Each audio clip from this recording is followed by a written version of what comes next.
Hi friends, my new blog में आप सबका स्वागत है। आज हम आपको एक नया बुखार में काम करने वाला एक दवा बता रहे हैं, जिसको आप बनाकर पी लेंगे तो आपको होने की फायदा।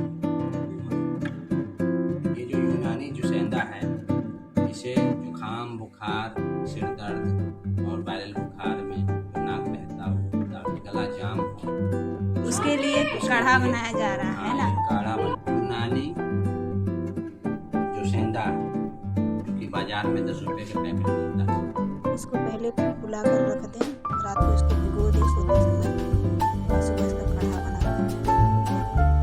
इसमें जो है गिलोय की डंठल, गिलोय जिसको बोलते हैं, उसकी डंठल डाली गई है और हर श्रृंगार का पत्ता और तुलसी के 5-6 तुलसी के पत्ते होते हैं। अच्छा, और तुलसी के पत्ता के बाद इसमें एक आधे थोड़े से थोड़ा सा जो है हल्दी डाला है, ताकि फेफड़े के लिए और स्वास्थ्य करने के लिए और पतला करता है। और एक पैकेट वो जो मार्केट से आता है यूनानी जुसेंदा, और इसमें हम एक पैकेट इसका डाला बुखार में जो और ये बुखार में काम करता है महासुदर्शन चूर्ण।